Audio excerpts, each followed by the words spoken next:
प्रांताध्यक्षांनी जिल्हे घेतलेले होते ते सगळे मी संपवले.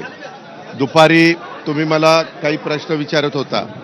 मला त्याबद्दल एवढं सांगायचं आहे की जे काही आता टीव्ही वेगवेगळ्या चॅनलला चाललेलं आहे त्याबद्दलची पूर्ण माहिती मला काही नाहीये.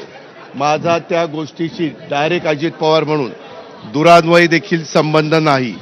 मला 35 वर्ष महाराष्ट्रातली जनता ओळखते. त्या संदर्भामध्ये संपूर्ण माहिती घ्यायचं ठरवलेलं आहे. कारण मागे एकदा 3-4 महिन्यापूर्वीची गोष्ट असेल की अशा पद्धतीचं काहीतरी चाललंय असं कानावर आलं.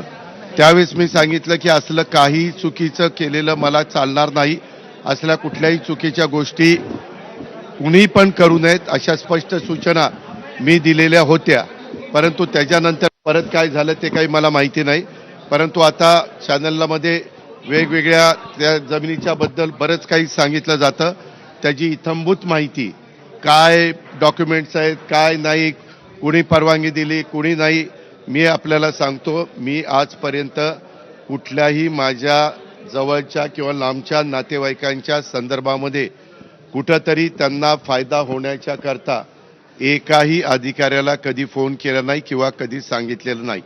उलट मी या निमित्तानं महाराष्ट्रातल्या जनतेला नाही परंतु उपमुख्यमंत्री म्हणून अधिकारी वर्गांना आणि कर्मचाऱ्यांना सगळ्यांना सांगेन की जर माझ्या नावाचा वापर करून कुणी चुकीचं करत असेल किंवा त्याच्यामध्ये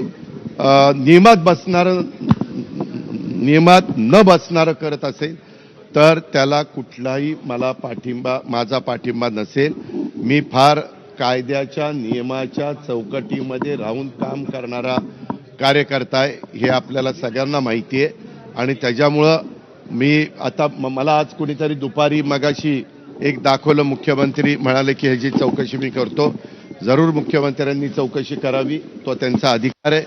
जर उद्या कुठल्याही बाबतीमध्ये कुणी काही तक्रार केली